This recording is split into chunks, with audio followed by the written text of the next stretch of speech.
Hello mga ka-super, kasari. Good morning, good morning, good morning. Kape tayo. For today's video mga ka-super, kasari. Hmm, meron lang tayong konting yaw-yaw. Ano napapansin nyo ngayon kay Madam Esty? Ay, naparayaw si Madam.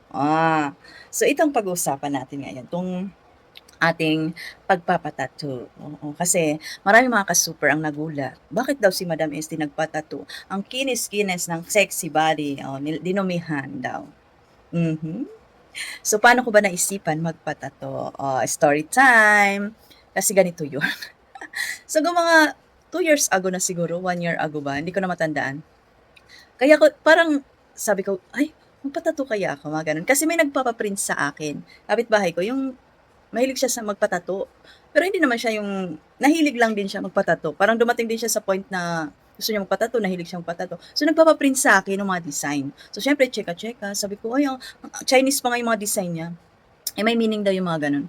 So, sa isip ko, sabi ko, ano kaya ako magpatato, no? Mga ganon. Sabi ko, masakit ba?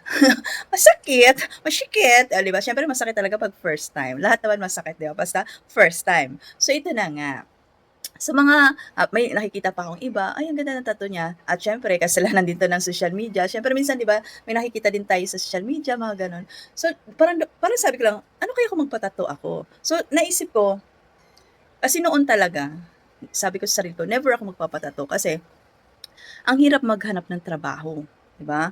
Hindi ka may mga company na hindi tumatanggap na may tattoo. Tapos 'pag nag-apply ka, check ka talaga kung may tattoo ka bago ka makapasa, 'di ba, sa medical, mga gano'n. So, hindi ko talaga siya naisip na magpa-tattoo. So, parang dumating na lang sa point na, ay matanda na ako. Hindi na naman siguro ako mag-a-apply pa sa mall, hindi na ako maghanap pa ng mga ganitong trabaho. At saka sabi ko, nandito na ako sa business na ganito, sa sari-sari store, na wala namang bawal sa atin dahil nga tayo ang boss.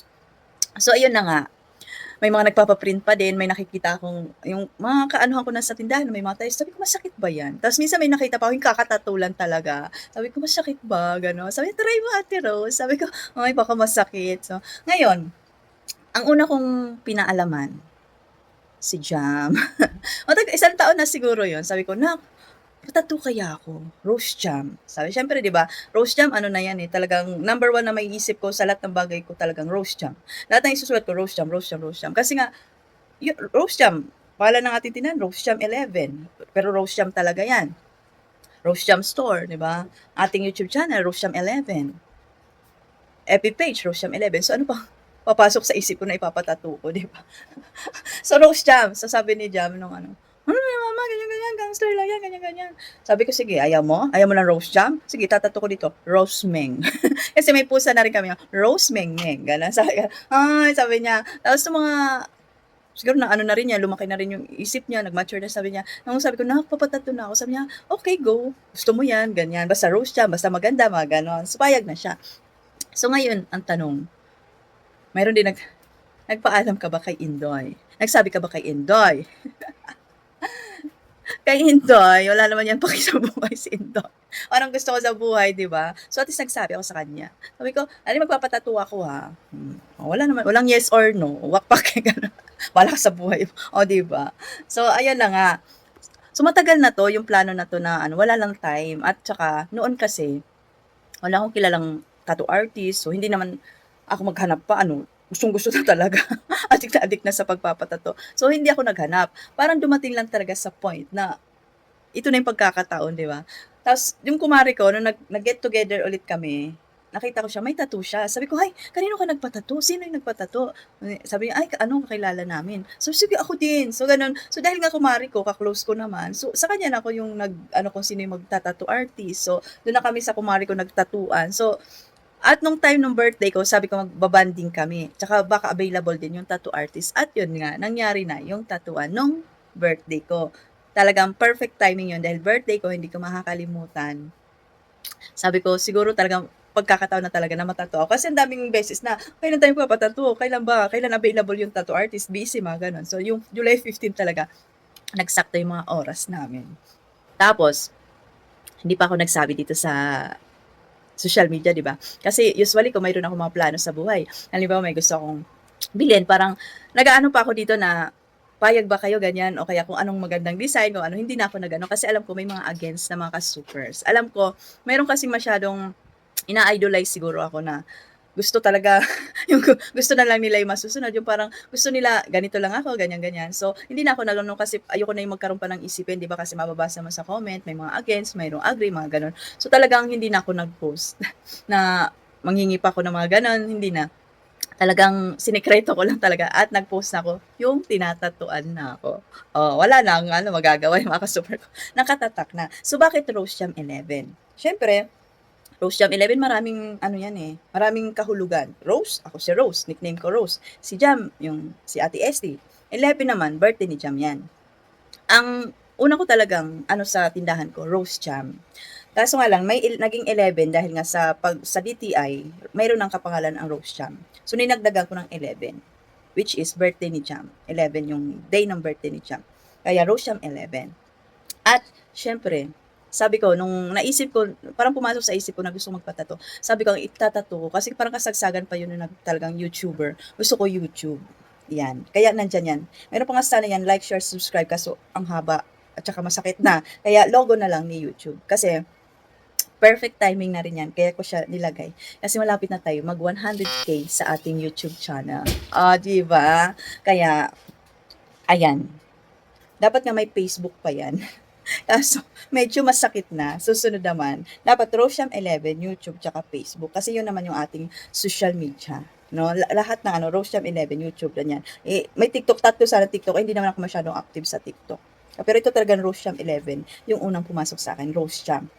So, dapat dito yan.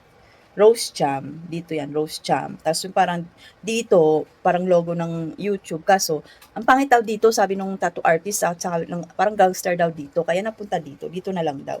Dapat dito naman siya. Kaso, ang suot ko kasi nung tinatatuan ako nakaganon. At saka medyo conservative pa tayo. Alam mo natin yung tattoo artist lalaki, parang ayaw ko dito siyang mahawak-hawakan. Kaya okay na dito na muna for the first time. Ganon. Tapos gusto ko pa sana, dalawa sana, yung ano ko, yung birthday ko, itatato ko, birthday ko, Rose Jam, tapos birthday ko, yung numeral, ano.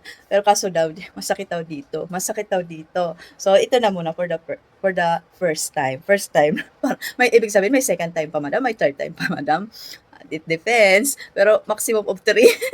Kasi gusto ko pa kasi yung rose. Alam mo yung mayroon pa akong rose, yung rose na parang may ganon. Tapos may nandoon na lang yung birthday ko, ganon. Parang nakaganon. Yun yung pinaka-tangkay niya yung birthday ko. Ay, 'di ba? Oo.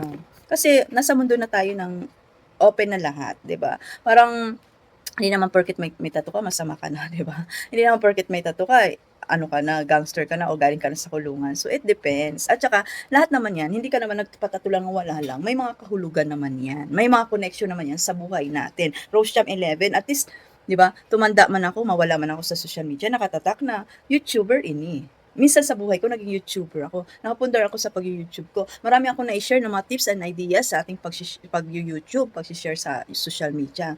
O, nandyan, tatata. Kasi, hindi naman forever din ang YouTube, di ba? Mawawala din yan. So, at least dito, maaalala ko siya hanggang sa pagtanda ko kasi hindi na siya mabubura. Na minsan sa buhay ko, naging isang vlogger ako. Salsa vlogger. O, di ba? Nakakaloka yun. At kung magkano? 1,500. 1,500. Oo, ganyan. Kung masakit, mas masakit pa yung iniwan ka ng jowa mo. Charot! Uy, tarot. Parang una talaga thinking, alam mo yun, yung parang, sakit na. Nung inaano na, may mga letter na masakit lang. May mga letter na masakit. Itong YouTube na to, medyo masakit kasi sinishade ganun-ganun para sa pula. Pero tolerable naman. Hindi naman siya. Mas masakit pa yung na-ingronan ka. Kung paano tanggalin yung ingron, mas masakit yon. Oo, sinasabi ko sa inyo. So, yun lang. Rosham 11. Like, share, and subscribe. So, para naman sa akin mga ka-super na against, no? So, nasa inyo naman yan, no? Ako naman, wala naman akong, sa ano ko, sa inyo, sa mga opinion niyo. Opinion niyo yan, eh. Kanya-kanya naman tayo ng ano sa buhay, no? Kasi ako parang nasa point ako ngayon na, parang yung kung ano na lang yung magpapasaya sa akin, at alam ko naman din sa sarili ko na wala akong ginagawang masama, wala akong ginagawang mali, wala akong inapakang ibang tao. So, para sa akin, hanggat wala akong ginagawang hindi maganda, I have my peace. Okay? So, yan lang. Thank you for watching. Crush Jam 11. Saya 'no?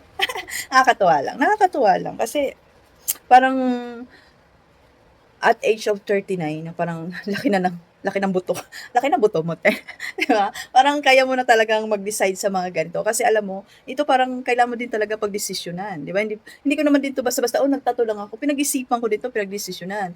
Pinag-anuhan ko kay Jam na ilang beses kami nag-usap ni Jam ng gabi na, "Payag ka na." Kasi parang si Jam laging ang kontra sa buhay ko, kontrabida sa buhay ko. Lahat ng ano, "Mama ano 'yan? Ano 'yan in-order mo sa Shopee? Ano 'yan papa-tattoo ka, bakit?" Mga gano'n. So, si Jam na ngayon ang may kontrol sa buhay. So, as long na ito din, as long na ako nagpapaalam ako sa mga anak ko, sasabi ako sa Indoy, paalis na ako sa iba. Wala wala naman kayong hindi ko na kailangan ng opinyon niyo. Basta sa'kin okey na sa mga anak ko, okey kay Indoy, so okey na din sa akin. Okey? So, 'yun lang. Ba-bye ulit.